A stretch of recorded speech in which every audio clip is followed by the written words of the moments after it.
किसान साथियों, आज के परिप्रेक्ष्य में पूरे हरियाणा और पंजाब में अगर देखें तो सभी जगह नरमा खराब हो रहा है। उसके कई कारण हो सकते हैं। मैं अपने नरमे की बात करूंगा, औरों के नरमे की बात नहीं करूंगा। जैसा कि मेरे खेत में नरमा खड़ा है, इसमें आप देखेंगे तो ये नरमा 27 अप्रैल को ड्रिप के ऊपर लगाया गया था। ड्रिप के ऊपर लगाने का हमें फ़ायदा ये हुआ कि जहाँ जहाँ ड्रिप थी, बरसात आने से पहले सिर्फ और सिर्फ वहीं पे खरपतवार हो गए थे, जिसमें हमें कम से कम खर्चे में खरपतवार निकालने में आसानी हुई। ना कोई खरपतवार नाशक डालना पड़ा।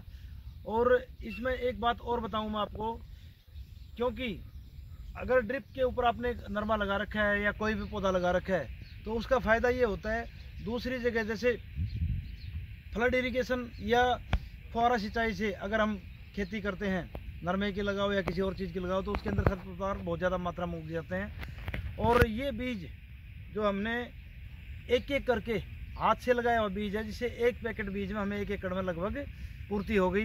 बाकी 2 एकड़ में लगता है। इसका एक फ़ायदा ये भी है कि अगर हाथों से हमने लगाना है तो जो ड्रिप का घेरा बनेगा पानी का, उसमें आप लगा दो, आपको उसमें बार बार बहान करने की ज़रूरत नहीं पड़ेगी, 2-3 बार बवाई नहीं करनी पड़ेगी खेत की।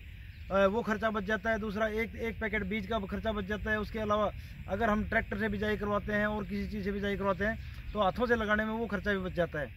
उसके बाद में अगर आप देखेंगे तो तीसरा खर्चा जो है मेन, वो है घास निकलवाने का या खरपतवार निकलवाने का। वो खर्चा भी इसके अंदर बच जाता है जब तक बारिश नहीं होती। और जब बारिश आती है तब तक ये नरमा काफ़ी ऊंचा हो चुका था, इस कारण से वो खर्चा हमारा बच गया। नरमा ऊपर होने के कारण खरपतवार अपने आप ही नीचे दब के रह गए।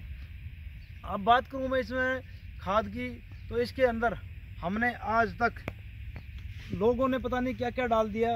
कोई डीएपी डाल रहा है, कोई पोटाश डाल रहा है, कोई यूरिया डाल रहा है।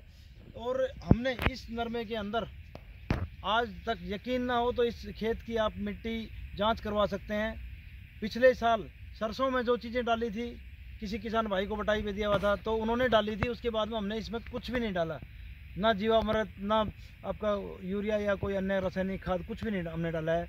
और उसी का जो सबसे बड़ा कारण है, इसके अंदर यूरिया ना डालने के कारण या रासायनिक खाद ना डालने के कारण हरियाली जो हुई वो इतनी ज़्यादा नहीं हुई, या फिर कच्चापन इतना ज़्यादा नहीं हुआ कि उसके ऊपर किसी मच्छर मक्खी का अटैक होता या किसी और इंसेक्ट का अटैक होता।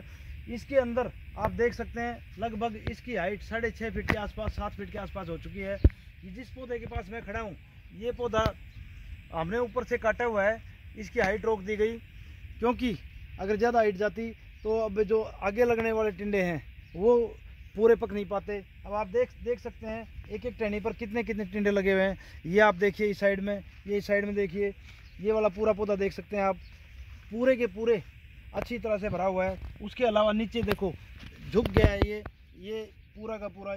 इसमें आप देख सकते हैं कैसे कितने ज़्यादा टिंडे लगे हुए हैं। बात करूं मैं सारे खर्चे की, तो इसमें खर्चा लगभग ना के बराबर आया है मेरा।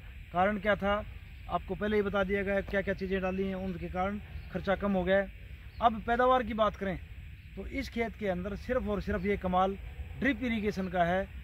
मैं सभी किसान साथियों से अनुरोध करूंगा कि ज़्यादा से ज़्यादा अपने खेत में ड्रिप लगवाएं, ताकि इस तरह की फसल आप अपने खेत से ले सकें। इसका जब उत्पादन होगा तब मैं आपको बताऊंगा। बाकी आप लोग अंदाज़ा लगा सकते हैं इसके अंदर कितने फूल टिंडे लगे हुए हैं, कितने नई कलियां निकल रही हैं। उसमें भी अभी अक्टूबर और सितंबर का महीना बचा हुआ है, तो उसके हिसाब से फल कितना आएगा। बस मैं तो यही कहूँगा, आप वैज्ञानिक तरीके से काम करें, खेती को खेती ना समझें, एक व्यापार की तरह लें।